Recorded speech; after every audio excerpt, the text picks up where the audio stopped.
Il y a un pays dont le peuple est le consommateur le plus passionné de thé. Pour le thé, ils ont lancé les explorations les plus dangereuses, mais aussi les guerres les plus cruelles.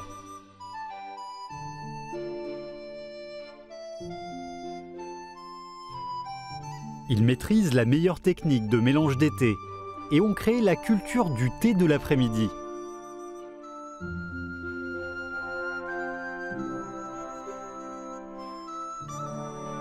Or, ce pays n'est pas producteur de thé. C'est l'histoire du thé anglais, pleine de paradoxes, mais aussi proche de nous.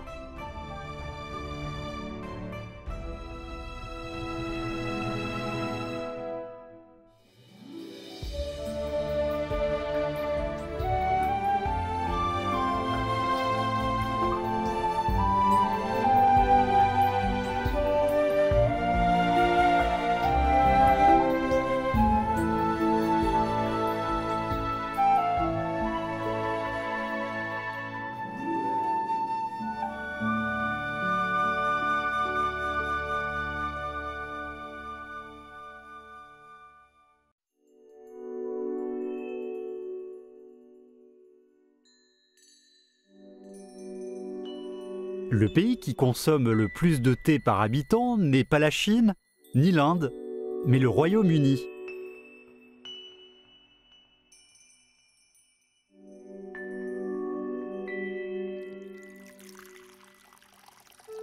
Le Royaume-Uni, pourtant, ne produisait pas de thé. Pour le thé, les Britanniques n'hésitaient pas à dépenser de l'argent, à se mettre en aventure et même à lancer des guerres. Que signifie cette incroyable passion pour le thé ?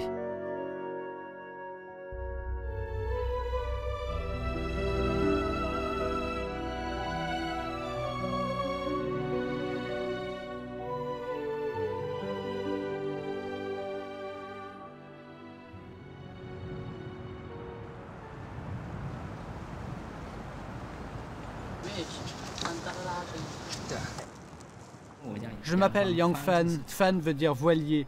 Je considère le bateau comme une partie de moi, une partie de ma vie.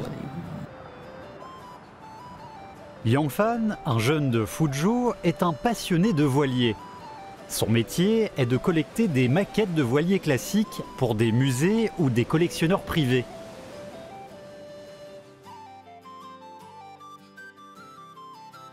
Yang Fan adore les voiliers du 19e siècle. Surtout le roi en mer de l'époque, le Clipper.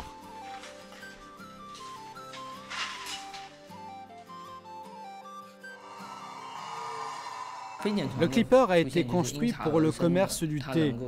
Il pouvait transporter plus vite le thé en Europe.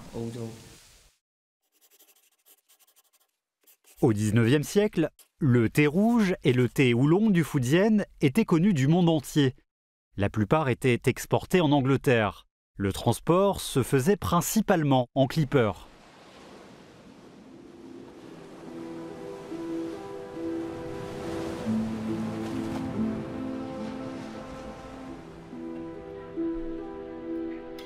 Le clipper a marqué le dernier grand progrès technique du voilier en bois traditionnel. Les dimensions plus fines, le nombre d'émats augmenté à 4 ou 5 et la surface des voiles doublée ont permis de faire le plein usage de la force du vent en mer. Toutes ces améliorations avaient un seul but, avancer plus vite. Pour le Clipper, sa vitesse est son atout. Il lui faut seulement 56 jours pour couvrir 1 an de trajet pour des voiliers traditionnels.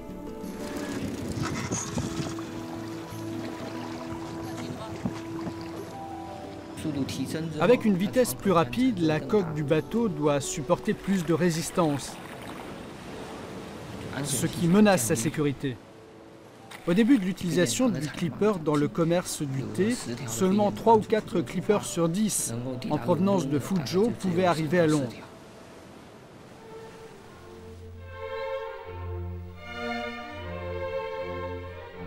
Le transport du thé était un pari de vie. Le clipper, qui arrivait le premier à Londres, pouvaient obtenir de super profits. Au 19e siècle, lorsque le clipper est apparu, les familles anglaises dépensaient 10% de leur revenu annuel en thé. La quantité de thé consommée fut multipliée par 200 et l'argent s'échappait à vitesse grand V à l'étranger. À tel point que les Anglais se demandaient s'ils auraient encore les moyens à l'avenir de payer le thé chinois. À cette époque, la Chine n'avait pas besoin de produits industriels anglais. Les commerçants anglais eurent donc l'idée d'apporter d'Inde de l'opium, ce qui mena à une guerre catastrophique en 1840. La guerre de l'opium est aussi la guerre du thé. Fuzhou, l'un des ports ouverts après la guerre de l'opium, est devenu le port de thé le plus important du monde. Chaque week-end, Yang Fan revisite avec ses amis les vestiges de l'ancien port de Fuzhou. La prospérité de l'ancien port de thé, il y a plus d'un siècle, reste toujours dans la mémoire des gens.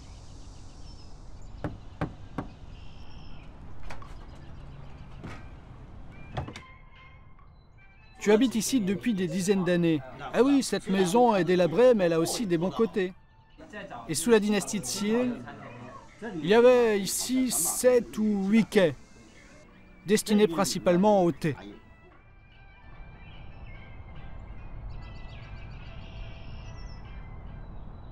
À cause du thé, beaucoup d'étrangers sont venus à Fuzhou.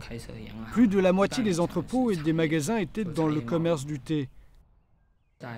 Sur le fleuve près de Mawei, il y avait énormément de clippers. Il y a une chanson qui racontait l'histoire entre Fuzhou, Londres et le thé.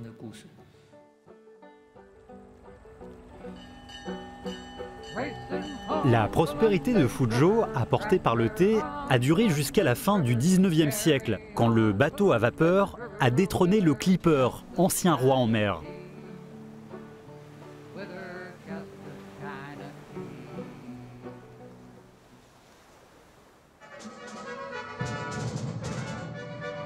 « 26 avril 2012, port de Greenwich. Le dernier clipper du monde, Cutty Sark, est rouvert au public après une restauration.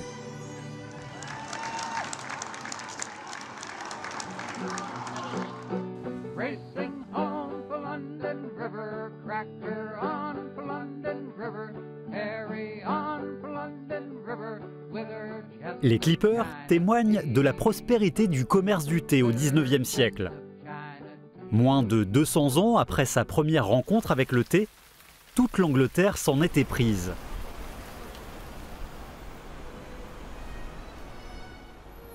En 1662, grâce à une princesse portugaise, les Anglais découvrirent la valeur du thé.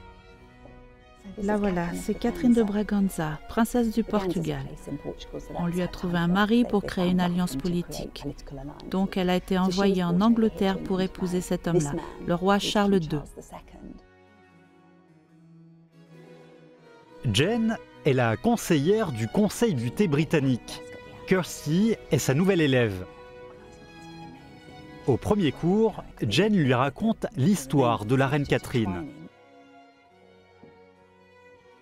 Je pense qu'elle ne savait pas comment serait la vie en Angleterre, mais son grand réconfort était le thé. Elle a apporté une boîte de thé. On dit qu'elle en a apporté 3 livres. Et elle a lancé la mode. Tout le monde imitait sa façon d'infuser et de boire le thé. Le thé est devenu populaire. Voilà pourquoi elle a été mentionnée dans beaucoup d'œuvres littéraires en tant que première reine anglaise à boire le thé. Toute la société mondaine anglaise était éblouie par la reine Catherine. La mode du thé qu'elle a lancée a duré plus de 400 ans, mais elle n'a pas pu gagner l'amour de son mari donjuanesque. De toute sa vie, Catherine n'a pas eu d'enfant. À l'âge de 54 ans, elle a été renvoyée au Portugal.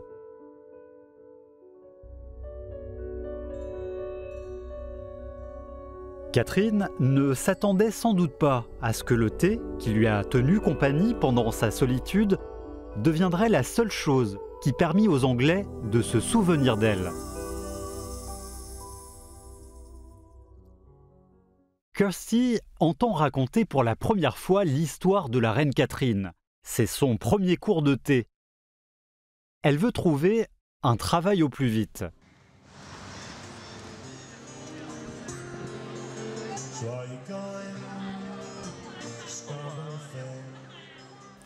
J'habite le quartier d'East End à Londres.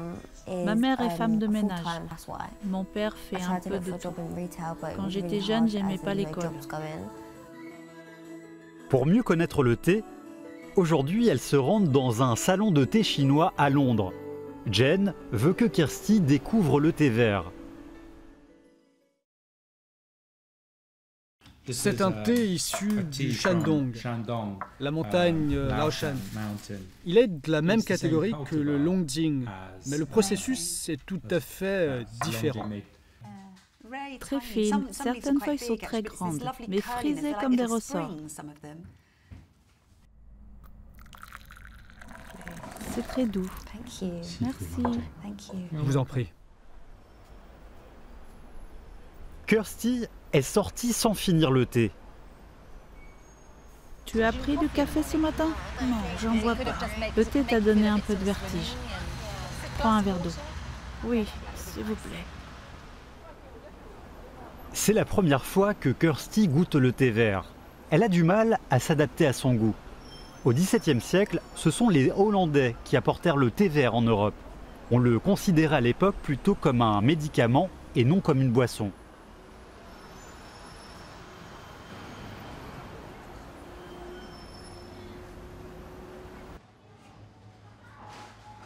En Europe, au début, le thé se vendait dans les pharmacies.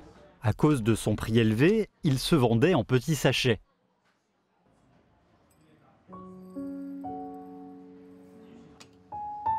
Les Européens prenaient le thé vert comme une herbe de magie orientale, capable de guérir toutes les maladies.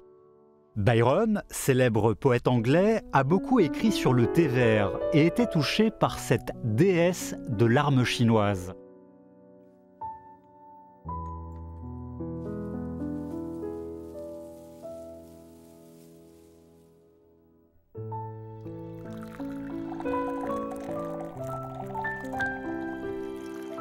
Le thé vert, le plus populaire en Europe au XVIIe siècle, continue aujourd'hui à être produit en Chine.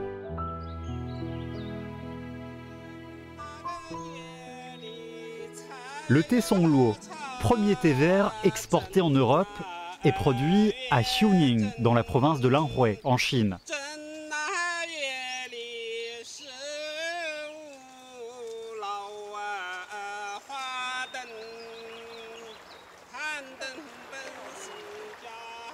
Hu Changze, héritier de la technique du Songluo, cultive le thé dans la montagne comme ses ancêtres.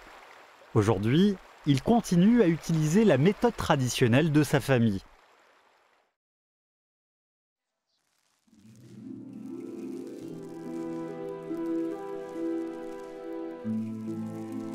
La technique de Songluo remonte au début de la dynastie Ming.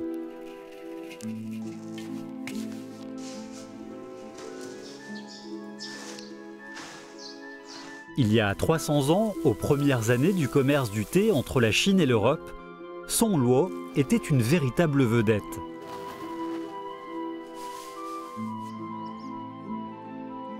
Selon les archives de la Compagnie britannique des Indes orientales de 1702, le Songluo représentait 2/3 du thé exporté.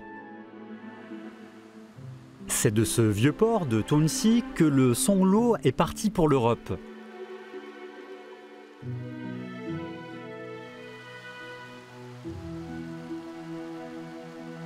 L'âge d'or du Songluo a duré jusqu'au XVIIIe siècle, avant qu'il ne se fasse dépasser par d'autres thés réputés. Mais son goût spécial tient toujours les Européens à cœur. Aujourd'hui, le thé vert biologique produit à Xiuning est toujours exporté en Europe en grande quantité, comme quelques siècles auparavant.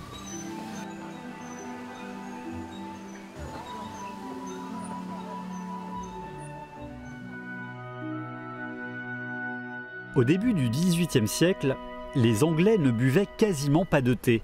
En moins de 100 ans, ils sont tous devenus des passionnés de thé. C'est justement une partie de la culture de ce pays. Je pense que pour moi, pour la plupart des Anglais, le thé signifie la famille, le réconfort, la sûreté et la sécurité. Remettre la cuillère à la soucoupe, tenir la coupe d'une manière élégante sans produire aucun bruit, se comporter correctement, s'asseoir tout droit, utiliser les doigts avec attention pour manger les sandwichs. Voilà une partie de ma vie familiale quand j'étais une petite fille. Mais aujourd'hui, les gens connaissent peu de ça.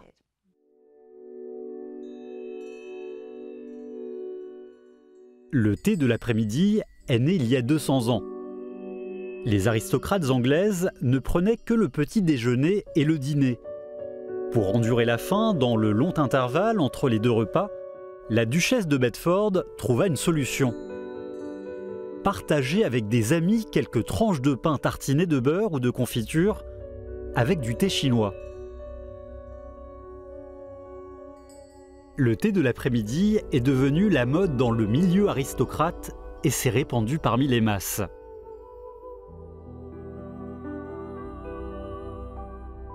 Le thé de l'après-midi anglais commence à 16 h.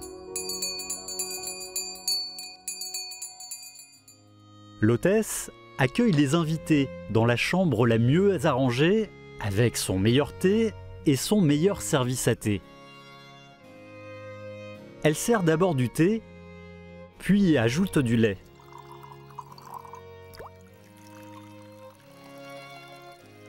Les sublimes friandises sont mises sur le plateau à 3 étages.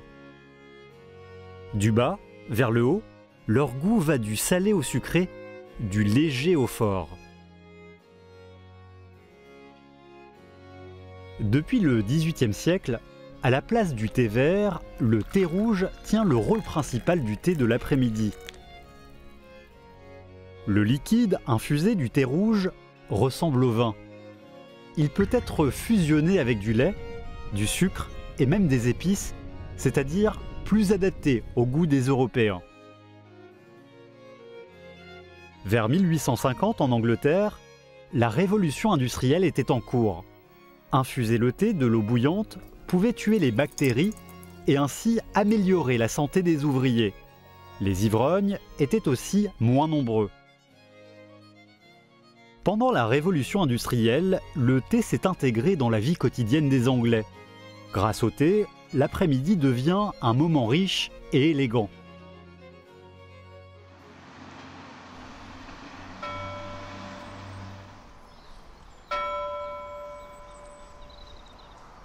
L'horloge sonne 16 h.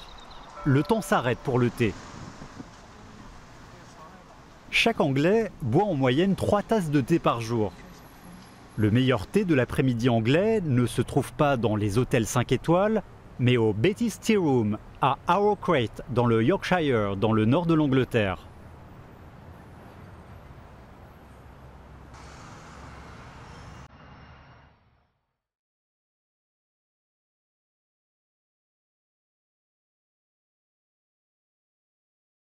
Le salon de thé de la ville est ouvert depuis 120 ans. Il témoigne beaucoup de l'histoire des habitants.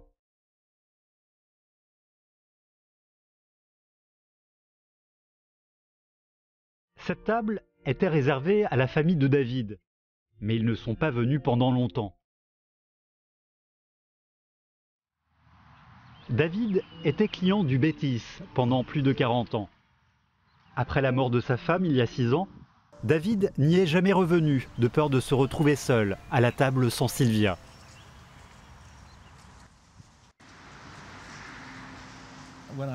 La première fois que je suis entré là, j'avais 22 ans. Et maintenant, j'en ai 72. Le Betty's résume le tournant de ma vie. Quand j'étais jeune, la moto occupait toute ma vie. J'étais motocycliste à l'époque. J'allais au bar des motocyclistes comme Greasy Joe's. Quand j'ai rencontré Sylvia, j'ai dû faire un choix. Et elle m'a dit, je veux que tu vendes ta moto, achète une voiture, la moto ou moi, fais ton choix.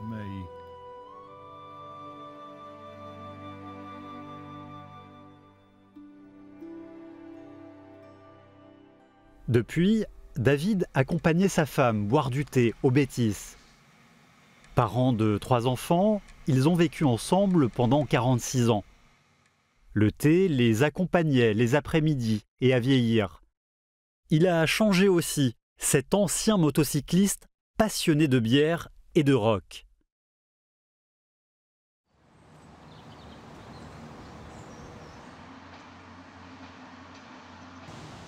Depuis 6 ans, David vient toutes les semaines sur la tombe de sa femme, lui apporte ses roses préférées et parle avec elle.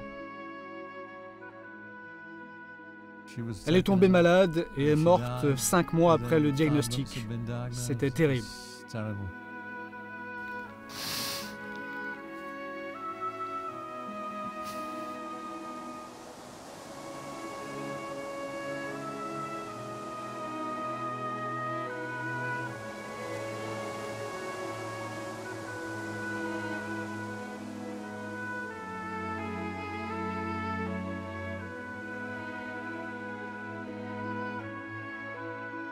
David continue à mener une vie solitaire. Ses vieux amis du Bétis se préoccupent beaucoup de lui. Comment aider David à sortir de sa tristesse?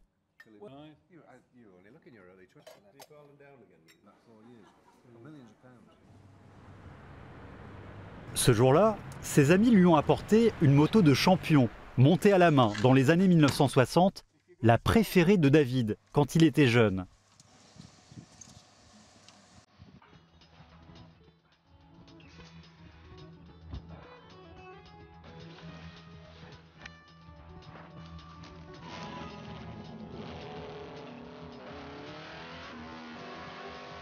C'est un peu comme piloter un avion.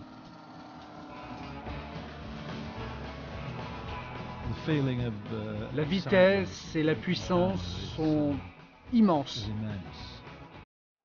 sur 2 roues. C'est comme voler.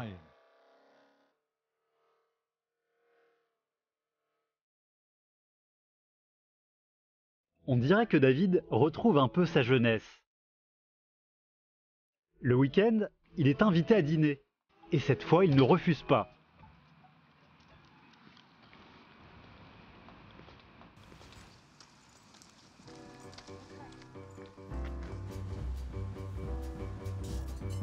Son vieil ami est un héros ayant survécu à la Seconde Guerre mondiale. David envie secrètement son ami, qui, à 90 ans, est encore amoureux.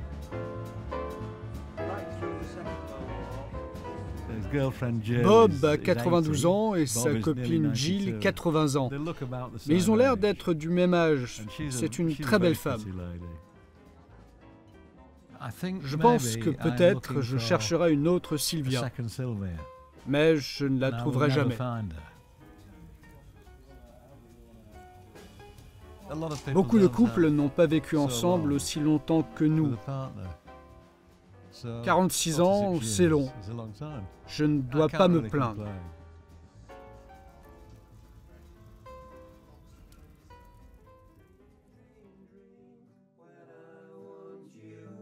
Six ans après, David revient enfin à son ancienne table et commence une nouvelle vie.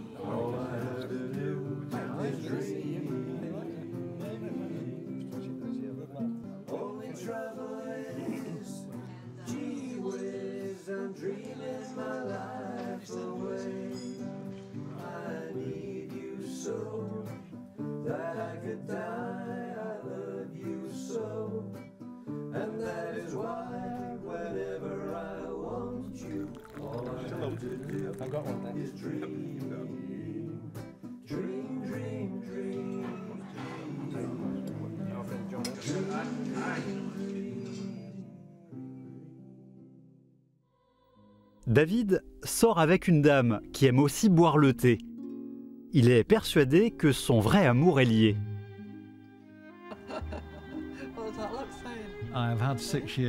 J'ai vécu seul pendant 6 ans. J'espère être stable à nouveau. Je ne veux pas être un Roméo centenaire.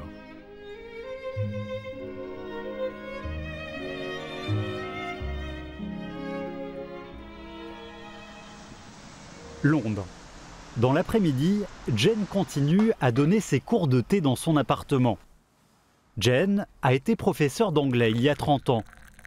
En 1983, Jane, alors au chômage, a ouvert un salon de thé avec ses amis. Depuis, elle est passionnée de thé.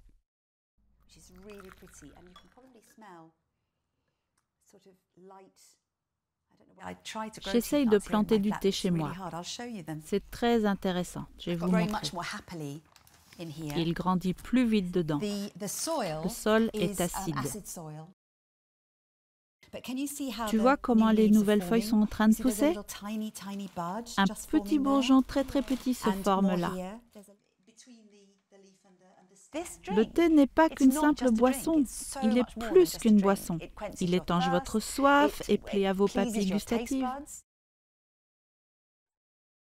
Il enrichit votre compréhension, élargit votre horizon et vous ouvre les yeux. Le troisième cours de Kirsty est destiné à la danse. Au XIXe siècle, la danse et le thé étaient parfaitement combinés dans les activités sociales anglaises. En buvant du thé et en dansant, même les dames les plus réservées deviennent dynamiques.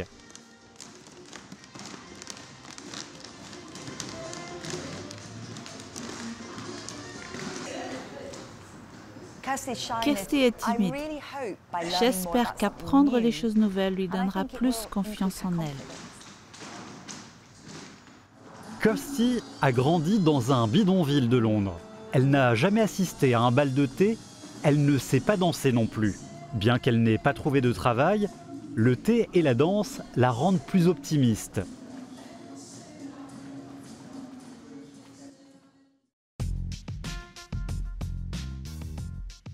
Le thé a changé l'Angleterre en suscitant la culture unique du thé de l'après-midi.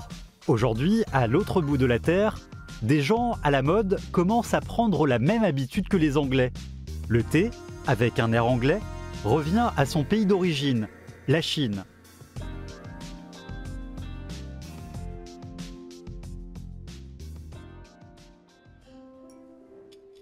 La famille de Jiang Huiduan a introduit à Taïwan le thé de l'après-midi à l'anglaise. Il y a 12 ans, elle est venue seule à Shanghai et à Pékin pour gérer des salons de thé.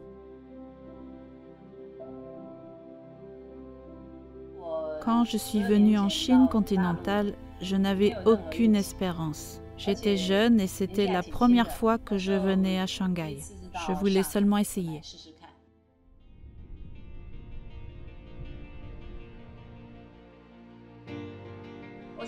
Ces 30 dernières années, la Chine continentale se développe de plus en plus rapidement.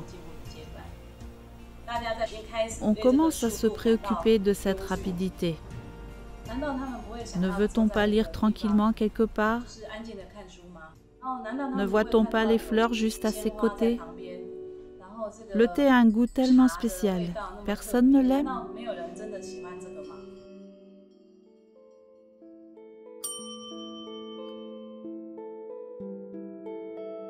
Pour les Chinois, le charme du thé de l'après-midi ne réside pas dans son goût, mais dans le mode de vie qui lui est lié. Une tasse de thé rouge, à un moment ensoleillé de l'après-midi, les pas pressés se font de plus en plus lents.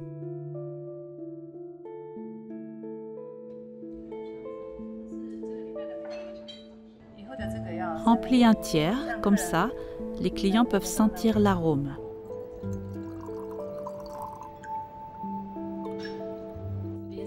Dans la seconde moitié de 2004, il est devenu très populaire.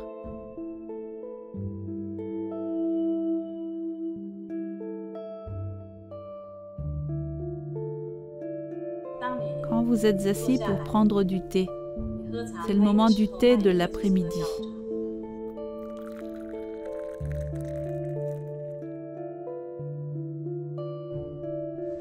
Dans notre existence ou notre vie quotidienne, il faut avoir un petit espace pour souffler un peu. le Royaume-Uni ne produit pas de thé. Mais pour la passion de son peuple, en s'appuyant sur l'influence de l'ancien empire colonial, il a fait de l'Inde, du Sri Lanka et du Kenya 3 grands producteurs de thé. Dans le système industriel dominé par le Royaume-Uni, la plantation et le traitement sont réalisés principalement dans les régions de thés étrangères. Mais le mélange se déroule toujours en Angleterre. Chaque thé rouge anglais a sa recette spéciale. Dans les usines de thé anglaises, le directeur de mélange est la personne la plus importante.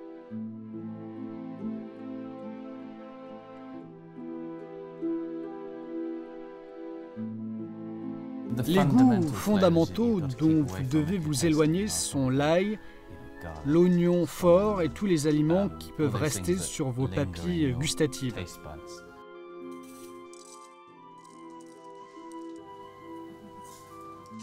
Évidemment, si vous êtes enrhumé, vous ne pouvez pas déguster le thé, parce que vos papilles gustatives et votre odorat ne fonctionnent pas correctement. Je crois que c'est une manière particulière de gagner sa vie, c'est très spécial.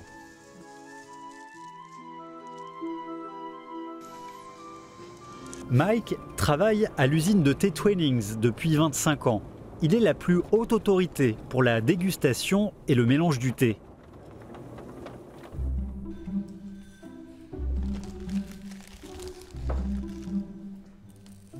En 2013, les Anglais vont célébrer le 60e anniversaire du couronnement de la reine Elisabeth.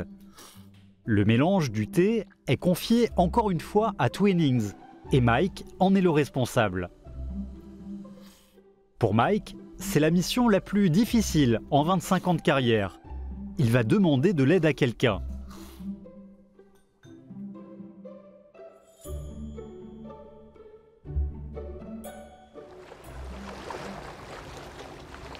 Stephen Twinings est l'héritier de la 10e génération de l'entreprise. Sa famille fournit le thé impérial depuis l'époque victorienne, au XIXe siècle. La famille Twinings a vendu l'usine il y a plus de 50 ans.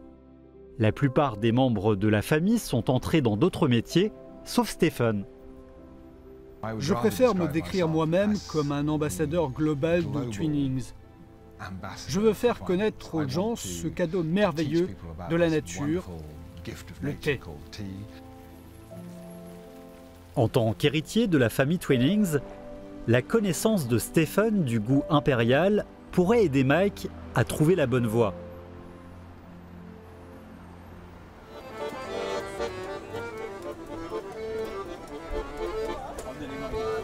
« 12 livres! Super qualité pour 12 livres !»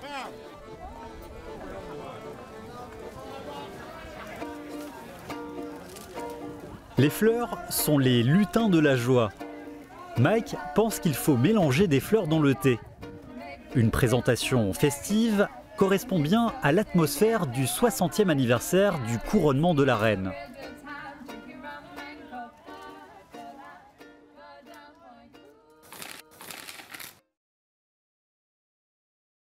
Peut-être qu'on peut ajouter des bleuets et des soucis jaunes. Ouais. Cela ne changera pas le goût, mais pourra donner un peu de stimulus visuel, je crois. Selon vous, quel sera le bon pourcentage? 1% à peu près.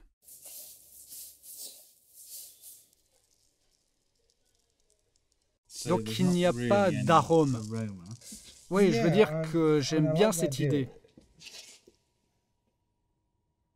Mais une voix au fond de moi me dit il s'agit de la pureté du thé, à cette occasion fantastique. Ce genre de choses va un peu trop loin.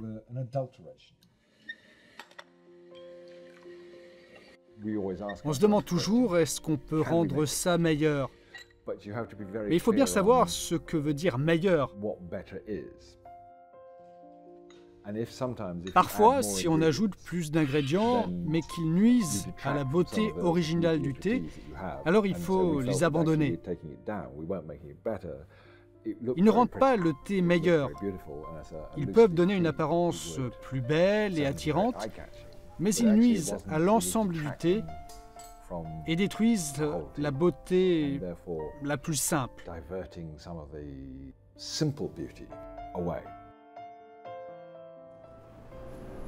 Si on n'ajoute pas de fleurs, est-ce qu'on peut trouver une autre méthode pour créer le thé de la fête?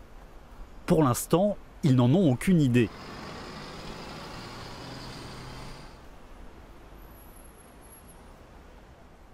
Il y a 300 ans, dans la rue de Strand, située dans le quartier financier, l'ancêtre de Stephen a ouvert le premier salon de thé de Londres.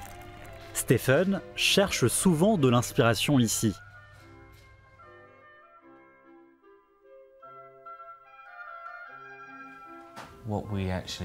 Chaque jour, on cherche des thés dans environ 16 pays et on collecte des milliers et des milliers d'échantillons de différents types, qualités et arômes. Et on les mélange ensemble pour produire un thé homogène. La technique de mélange est essentielle pour Twinings. Au début du 19e siècle, grâce à la recette fournie par le comte Charles Grey, Premier ministre à l'époque, la famille a créé le célèbre thé Earl Grey. Maintenant, Stephen peut-il aussi créer un thé qui plaise à la reine? L'arrière-petit-fils de 8e génération du comte Grey vit en ermite dans le domaine de Tregosnan dans le sud-ouest de l'Angleterre. Depuis 700 ans, sa famille est passionnée par les plantes. Ils ont financé d'innombrables explorations botaniques. Les plantes rares collectées dans le monde entier sont toutes plantées dans leur jardin familial. En 1996, Jonathan, qui venait d'être nommé chef jardiniste, a fait une découverte surprenante.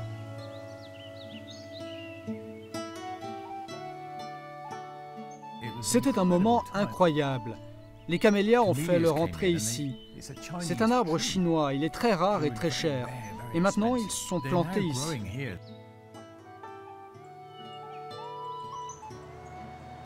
Peut-être qu'on doit essayer de planter plus de camélias. Ils sont de la même famille que les théiers.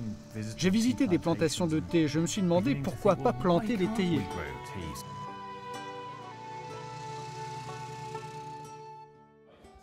Toutes les tasses de thé que boivent les Anglais viennent de l'étranger. Les thés d'Inde, du Sri Lanka, du Kenya, de bons rapports qualité-prix, suffisent à répondre à leurs besoins. De plus, la haute latitude et le climat froid de l'Angleterre ne sont pas favorables pour la plantation du thé. Les premiers essais ayant échoué, les Anglais n'ont plus jamais planté de thé sur leur territoire pendant 300 ans.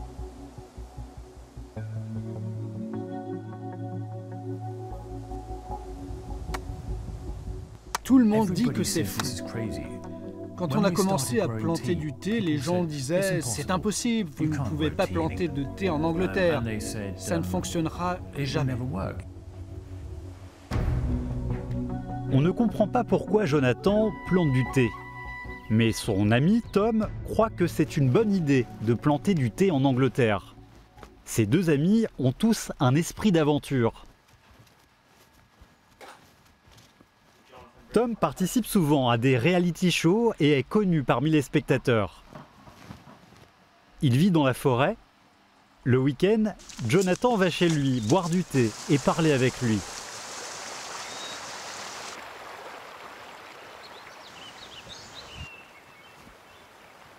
Tom, tu bois une tasse de thé, je crois, n'est-ce pas? Après le film tourné à Londres, tu es devenu célèbre pour ce que tu as fait avec les 3 garçons qui avaient faim et d'autres personnes. Tu crois que ces garçons, ces 3, ils aiment boire le thé? Ils l'aiment à la folie, sans blague. Pendant l'émission télé, on avait le droit d'apporter aucune provision. La seule chose que j'avais glissée dans mon sac, c'était un sachet de thé. Et tu sais quoi? On a fait 12 tasses avec. C'était la seule chose que nous avions avec nous. Parce que pendant l'aventure, nous n'étions pas autorisés à apporter de nourriture ou d'argent, rien. C'était la seule chose que nous avions prise. J'allais dire clandestinement. Parfois, un sachet de thé peut produire un miracle. À part Tom, Jonathan a aussi des experts de thé comme supporters. Ces derniers ont tous été managers de plantations étrangères. Ils rêvent aussi de planter du thé en Angleterre.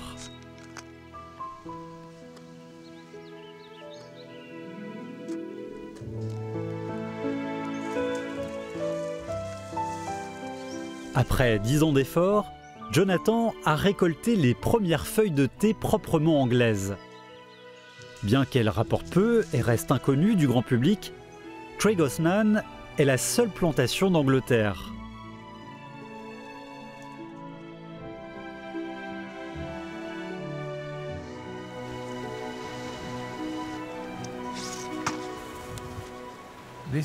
C'est comme ramener le thé à la maison d'une manière particulière.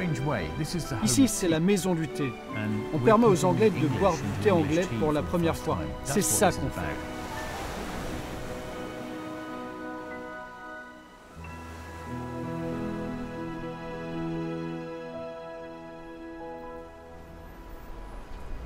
Londres, à 400 km de là. La préparation du thé pour la reine est toujours en cours. Depuis plus d'un siècle, chaque thé spécialement mélangé par Twinings pour la famille impériale a sa propre caractéristique. Stephen veut essayer une méthode jamais tentée par ses ancêtres. En général, on ne mélange pas le Darjeeling avec l'Assam. Mais en cette occasion si particulière, le Darjeeling a vraiment du caractère. On dirait du muscat qui ressemble au vin blanc sec. Il a un goût léger et rigoureux comme le raisin, des arômes très riches, parce qu'il vient d'une altitude élevée. Le mélange des deux est une combinaison particulière. D'habitude, ça ne fonctionne pas. Mais le Darjeeling met en valeur l'Assam, comme ce que diraient les Français. Je ne sais quoi. C'est vraiment frais, n'est-ce pas? Oui.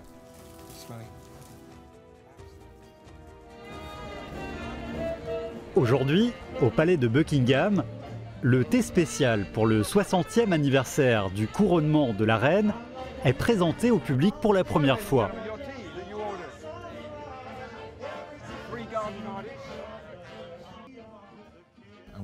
On a l'honneur de servir tous les rois et toutes les reines britanniques depuis 1837. On en est très heureux. On espère que tous nos consommateurs auront la meilleure expérience du thé.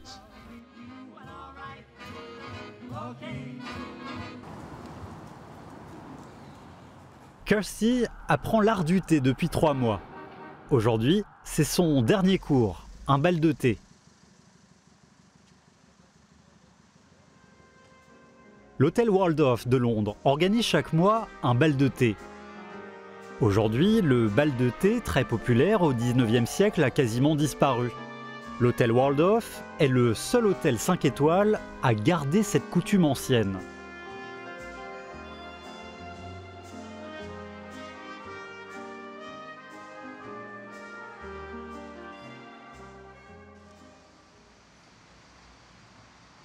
Pour ce dernier cours, Jen, maître de Kirsty, décide de ne pas l'accompagner sur la piste de danse.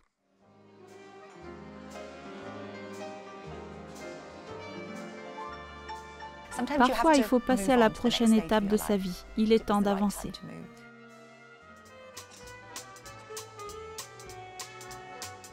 Sans compagnon, sans amis, Kirsty ne sait quasiment pas danser. C'est la première danse de thé de sa vie. Je n'aurais pas rencontré Jane si je n'étais pas là. Et je n'aurais pas appris les connaissances que j'ai maintenant sur le thé. Je continue à étudier des techniques. Je dois me lancer dans des choses nouvelles. J'ai toute une vie devant moi et j'espère que je réussirai. Kirsty espère qu'elle pourra ouvrir plus tard un petit salon de thé. Le thé pourra être son travail, mais aussi sa vie.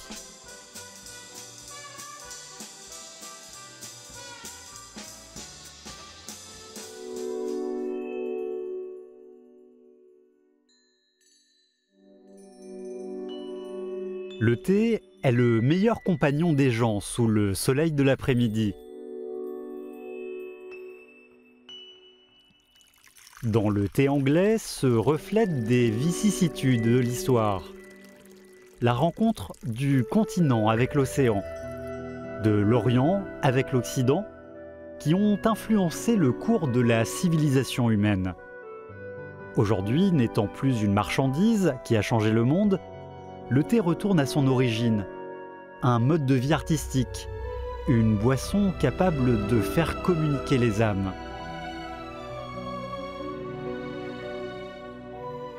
Je pense que le thé est vraiment une boisson magique, presque une expérience religieuse.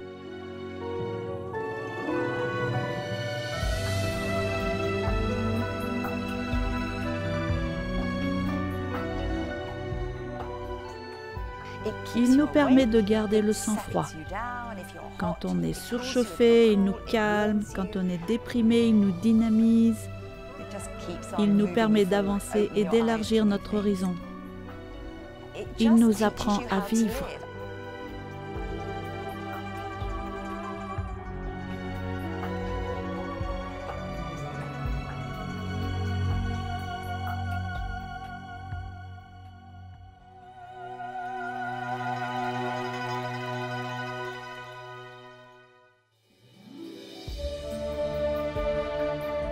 Le thé exprime l'attitude de l'être humain à l'égard de la nature et de son cœur. Certains gens sont nés pour le thé et vivent avec le thé. Ce sont des hommes de thé. Retrouvez notre série documentaire dans l'épisode 6, L'humanité dans une tasse de thé.